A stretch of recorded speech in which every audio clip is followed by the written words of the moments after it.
My mom rented me a family apartment, and when I finished renovating it, she kicked me out to give it to my brother. To give you some context, I was always the practical one in the family. I graduated, started working at a company, and slowly advanced in my career. My brother, on the other hand, was always the risk taker, the one who chased his dreams, the one who would have his own company and become a millionaire. That's my brother. All my effort and dedication paid off when I landed a great job. I had an amazing position in a multinational company, exactly what I wanted, and I got it. The only problem? My job was 2 hours away from where I lived. 2 hours to go, 2 hours to return, way too much. After 2 weeks, I was already exhausted and couldn't take the commute anymore. That's when I decided I really needed to find an apartment closer to work because I couldn't keep going like this. That weekend, I went to my parents' house, as I always did for our family dinners. I told them about my situation, and they looked at each other before saying, "We might have a solution for you." My mom asked, "Do you remember that old apartment that belonged to your grandma, the one I inherited?" Then she continued, "The tenants moved out, so it's empty now, and it's only 5 minutes from your job. If you want it, it's yours." Of course, I remembered that apartment. I spent my childhood going there every weekend to visit my grandmother.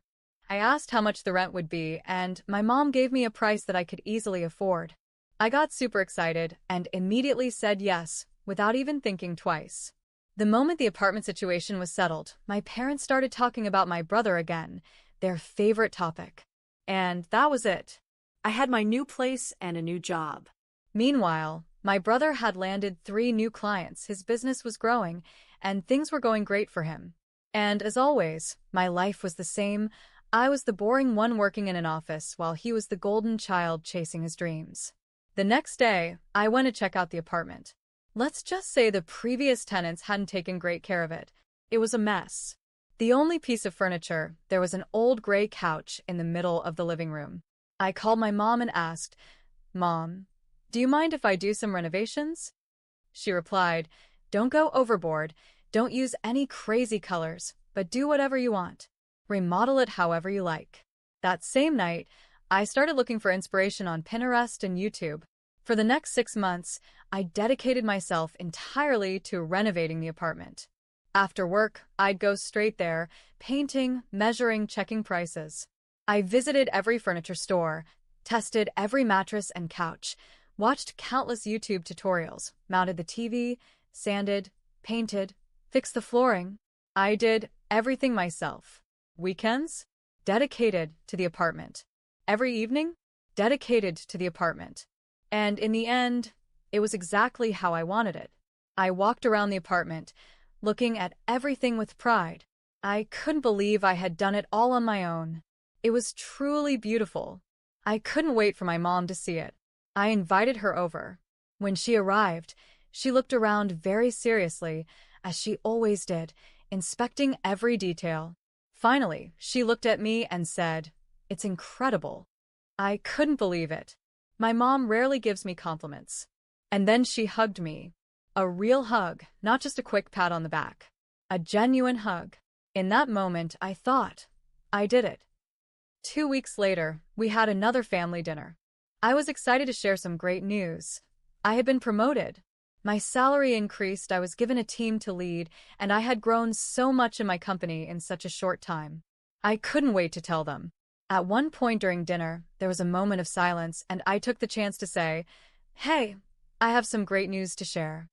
I told them about my promotion. My mom, barely looking at me, kept eating and said, "Oh, that's great, sweetie. Good for you." And immediately, they started talking about my brother again. And that's when the real conversation of the night began. My brother owns a delivery company, but apparently a bigger, better company with more technology and resources moved into the city. My brother was losing a lot of clients, his business was really struggling, and everything was at risk. My dad told me they had decided to take out a loan to give to my brother, so he could try to keep his company afloat. I asked them honestly, "Are you sure about this?" And I continued, "Look, this new company is huge. It's going to be really hard to compete with their technology and all the money they have. It's going to be complicated. They both looked at me and said, "You don't know anything about business. You've always played it safe. You work in an office, so you don't understand anything about taking risks." Basically, they told me not to give my opinion. And then my mom added, "Family always helps family." At that point, I didn't say anything else. Okay, fine. The next few months were a complete disaster. The business crashed. One day, my mom called me and told me that my brother's company had unfortunately gone bankrupt. My brother and his wife, Sarah, moved in with my parents. Just imagine the situation. My mom called me and said, "Oh, Sarah is really struggling with this because you know how she is always so concerned about appearances and now she has to move back in with her in-laws." Yeah, guys, my sister-in-law is the worst. She was always bragging about being a CEO's wife. That weekend, as usual, I went to my parents' house for dinner. Of course, my brother and Sarah were there. As soon as we sat down to eat, my brother started this rehearsed speech about how businesses fail and everything he had been through. Then, at one point during the night, Sarah said, "I don't think I can handle living like this much longer. With all due respect, no offense, but I need my own space." And then my brother turned to my parents and asked, "Hey, what's up with Grandma's apartment?"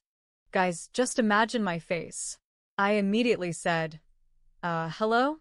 I live there. I remodeled the whole place. This person lives there." And they ignored me completely. My mom, all excited, said, "Oh, that's right. Camila made the place beautiful. She renovated everything, and it looks amazing." Lucas and Sarah looked at each other. They exchanged this calculating look. I felt something in my gut. You know when you just know something bad is coming? But I told myself, no, this isn't going to happen. They wouldn't dare. This is not happening. Well, I had left off at the family dinner when they hinted that the apartment was available, as if I wasn't living there. As if I hadn't spent 6 whole months renovating everything with my own hands.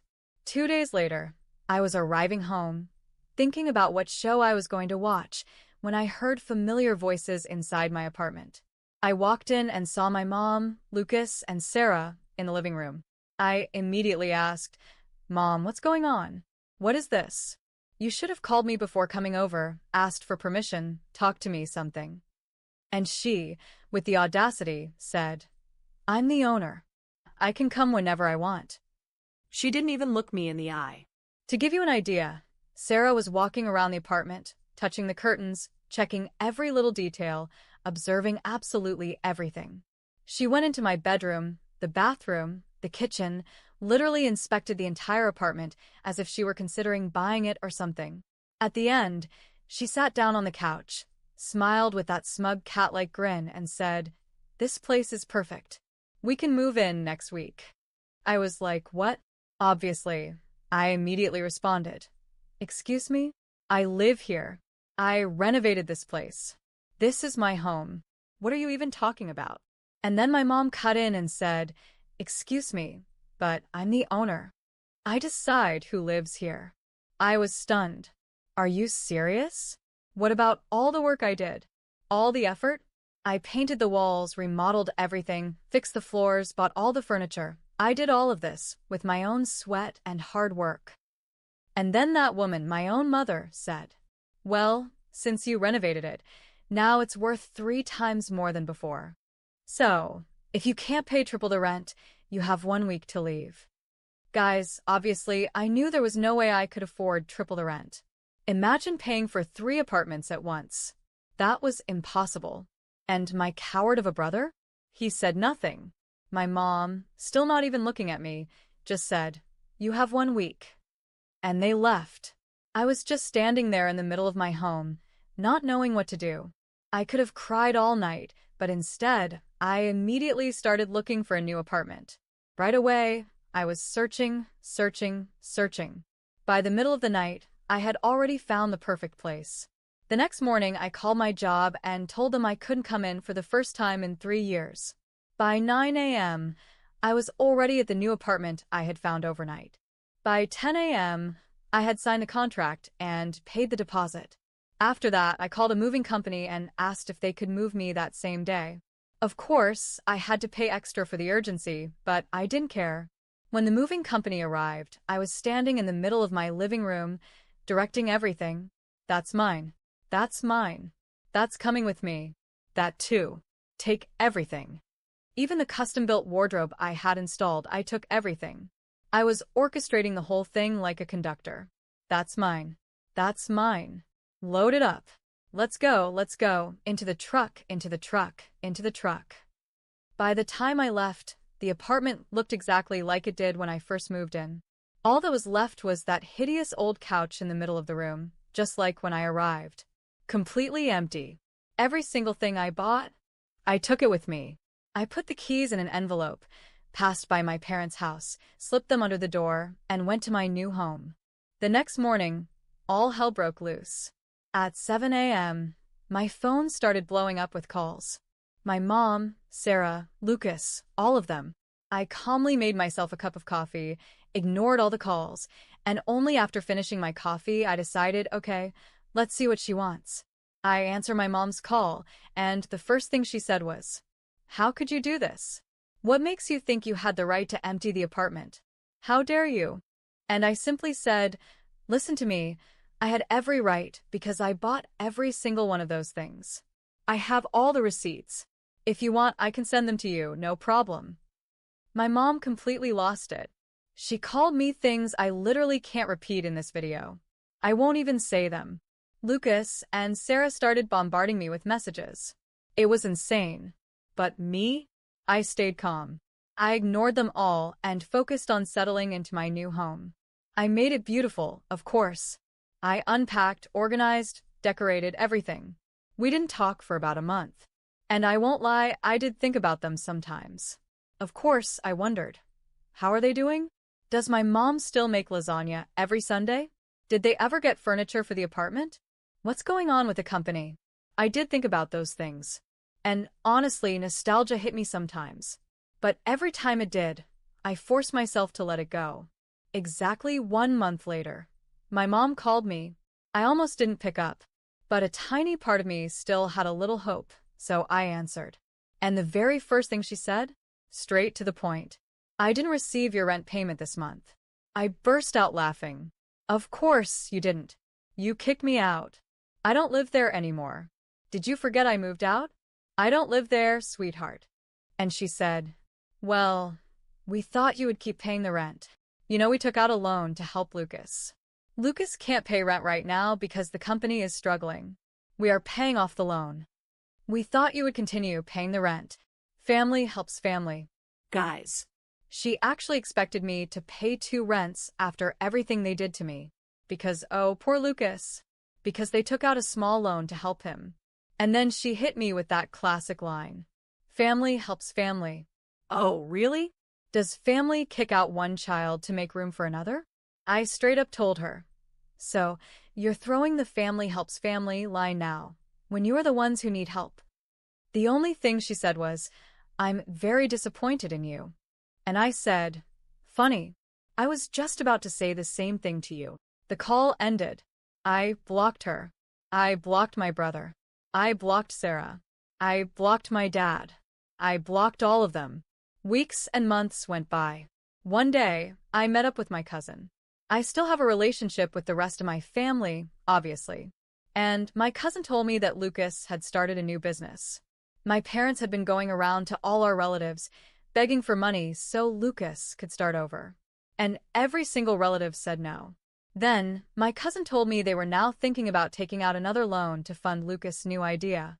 She looked at me and asked, "So, what do you think?" I stayed quiet for a moment. Then I just said, "A few months ago, I would have been really worried about this. It would have really affected me. But now, Not my circus, not my monkeys." Since I left that house, my life took a turn that even I hadn't expected. Not only was I fully settled in my new apartment, but professionally, I kept climbing higher than ever. After some time at the company, I got promoted again. My salary skyrocketed, and now I wasn't just leading a team, I was handling high-level projects that really mattered. And that's when I started seeing everything from a different perspective. At first, all I wanted was to get away from my family, forget about them, and move on. But over time, I realized their situation could actually be very convenient for me. It's not that I wanted to reconnect with them, but something inside me wouldn't let this go completely. I don't know if it was anger, the need for revenge, or just the feeling that this wasn't over yet. Grandma's apartment. Since I was little, that place had meant something to me. It wasn't just a property. It was a part of my childhood, my memories. And no matter how easily they had thrown me out, that place still felt like it belonged to me. I should be the one to have it. And now, with money and the perfect opportunity, I could finally make that happen. Because, of course, my parents were desperate. Lucas had failed again with his so-called new business. My cousin told me he tried to start some kind of online venture, one of those ridiculous get-rich-quick ideas that were obviously doomed from the start. My parents, broke, went knocking on every relative's door, begging for financial help. But no one wanted to deal with Lucas disasters anymore. And that's when I saw my opportunity. All I had to do was wait for the perfect moment. It didn't take long before my phone rang. It was my mother. Since I had blocked her, we hadn't spoken. But this time, she was calling from an unknown number. I answered without saying my name, waiting for her to speak first. Sweetheart, her voice sounded hesitant. I let out a low chuckle. Sweetheart? That's funny. I thought you had gotten rid of me. She sighed.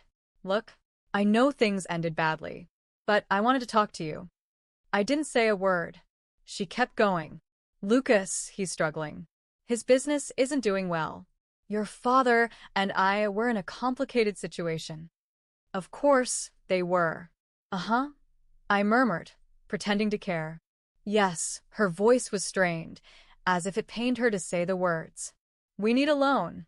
Something to help us stay afloat while we figure things out. The cherry on top. Interesting, I said slowly, savoring the moment. And tell me, how many other relatives did you ask before coming to me? Silence.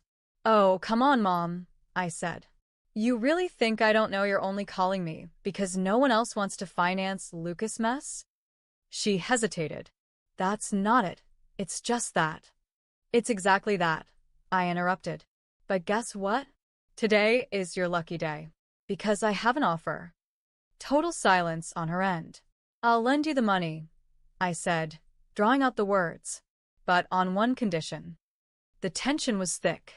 Grandma's apartment. I continued. I wanted in my name. Officially. Papers signed. Fully transferred to me. But my mother started, but I cut her off immediately. No buts, I snapped. Take it or leave it. Another long pause. If you're so sure Lucas will turn things around, then you have nothing to worry about, right? I said with a smirk in my voice. If he succeeds, you pay me back and I return the property. Simple. But if he fails again, well, then I keep what should have been mine all along.